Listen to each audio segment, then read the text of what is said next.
Existe um padrão na história que se repete com uma regularidade quase assustadora. Países poderosos olham para territórios distantes, avaliam seus recursos, calculam sua importância estratégica e então, de alguma forma, um conflito começa a se desenhar. Às vezes é uma invasão direta, outras vezes são sanções econômicas, pressões diplomáticas, apoio a grupos de oposição. Mas o resultado é sempre o mesmo: tensão, sofrimento e a sensação de que estamos assistindo a um filme que já vimos antes. Agora, neste momento, enquanto você ouve essas palavras, uma dessas histórias está se desenrolando bem perto de nós. Estados Unidos e Venezuela. Dois países geograficamente próximos, mas política e economicamente em mundos completamente opostos. E a pergunta que não quer calar é: estamos realmente à beira de uma nova guerra? Ou isso é apenas mais um capítulo de uma velha disputa que nunca foi totalmente resolvida? Porque veja bem, não é a primeira vez que esses dois países se encaram com desconfiança. Não é a primeira vez que a palavra intervenção aparece nas manchetes. E, certamente, não é a primeira vez que o petróleo, esse líquido negro e viscoso que move o mundo moderno, está no centro de tudo. Nos próximos minutos você vai entender como chegamos até aqui. Vamos voltar no tempo, não para dar uma aula de história chata, mas para conectar os pontos, para mostrar que o que está acontecendo hoje na Venezuela não surgiu do nada.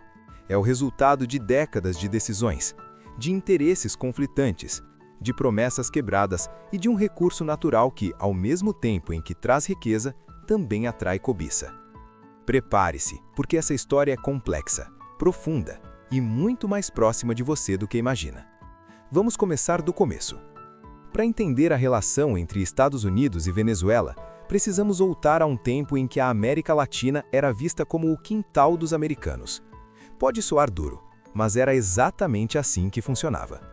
Desde o início do século XX, os Estados Unidos olhavam para a região com uma mistura de paternalismo e interesse econômico.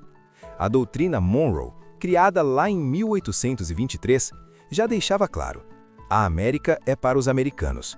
E quando diziam americanos, não estavam falando de todos nós que vivemos no continente, estavam falando deles mesmos. A Venezuela, neste contexto, sempre foi especial, não por sua história colonial ou por sua cultura vibrante, mas por algo muito mais pragmático: petróleo. No início do século XX, quando o mundo ainda estava descobrindo o poder do petróleo, a Venezuela já tinha reservas imensas, e os Estados Unidos perceberam isso rapidamente. Durante décadas, a relação foi relativamente tranquila. Empresas americanas operavam livremente em solo venezuelano, extraindo petróleo, gerando lucros absurdos e enviando a maior parte desse dinheiro de volta para os Estados Unidos. O governo venezuelano permitia tudo isso em troca de investimentos, infraestrutura e uma parceria que, pelo menos na superfície, parecia benéfica para ambos os lados. Mas, como sempre acontece na história, quando há muita riqueza concentrada nas mãos de poucos e muita pobreza ao redor, algo precisa ceder. E foi exatamente isso que aconteceu. A população venezuelana começou a questionar: por que nosso petróleo está enriquecendo empresas estrangeiras enquanto nós continuamos pobres? Por que nossos recursos naturais não melhoram a vida do nosso povo? Essas perguntas abriram espaço para mudanças políticas profundas. E quando Chávez chegou ao poder em 1999, ele trouxe consigo uma narrativa completamente diferente. Ele não estava interessado em manter o status quo. Ele queria nacionalizar o petróleo, retomar o controle dos recursos e usar a riqueza da Venezuela para transformar o país de dentro para fora. Os Estados Unidos não gostaram nada disso. E não é difícil entender por quê. Quando você está acostumado a ter acesso fácil a um recurso estratégico, qualquer mudança nesse acesso é vista como uma ameaça.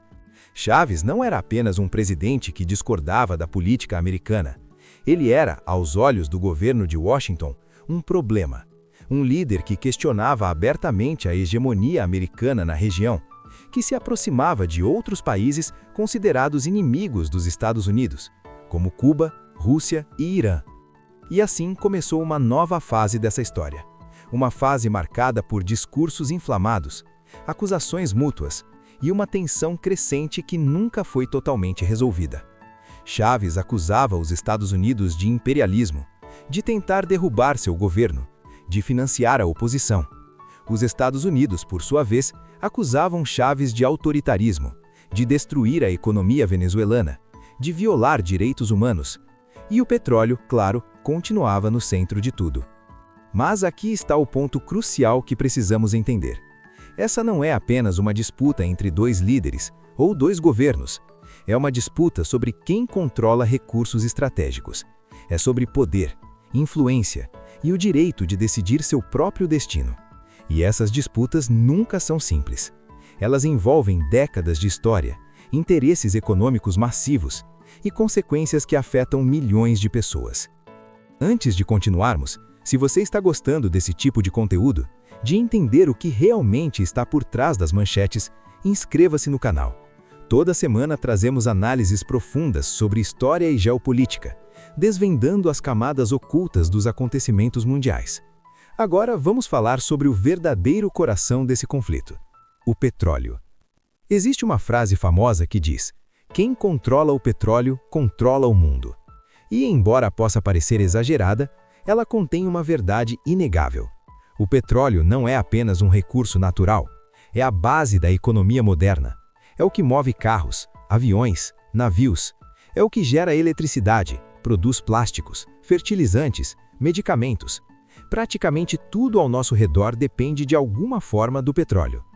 E a Venezuela tem uma das maiores reservas de petróleo do mundo. Não estamos falando de uma quantidade modesta. Estamos falando de centenas de bilhões de barris, quantidade suficiente para abastecer boa parte do planeta por décadas. É uma riqueza quase inimaginável escondida sob o solo de um único país. Mas aqui está o paradoxo cruel. Ter petróleo não garante prosperidade. Na verdade, em muitos casos, acontece o oposto.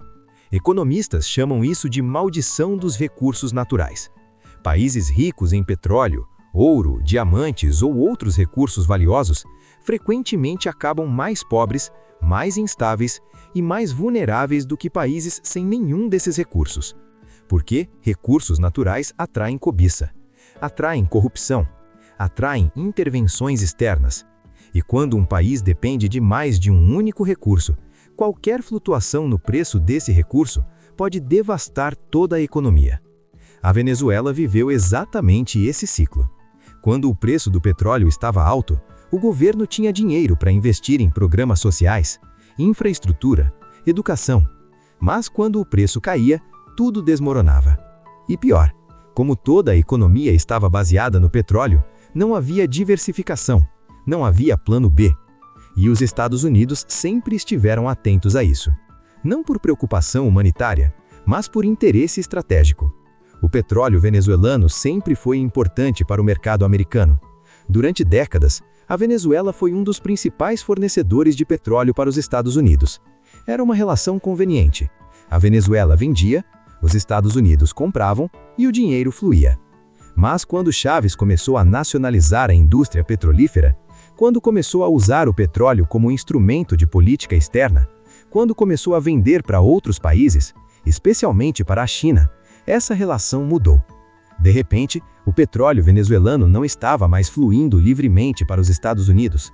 Estava sendo usado como arma de barganha, como instrumento de poder. E isso incomodou profundamente Washington. Porque controlar o fluxo de petróleo é controlar uma parte significativa da economia global. É ter influência sobre preços, sobre mercados, sobre outros países que dependem desse recurso.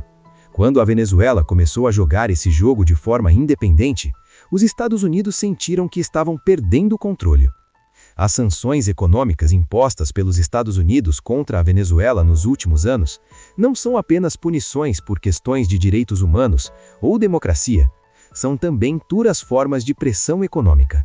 Ao dificultar a capacidade da Venezuela de vender seu petróleo no mercado internacional, os Estados Unidos estão tentando esfocar economicamente o país, forçando mudanças políticas de dentro para fora. Mas essa estratégia tem um custo humano devastador. Quando a economia de um país colapsa, quem sofre não são os líderes políticos, são as pessoas comuns. Famílias que não conseguem comprar comida, medicamentos, produtos básicos.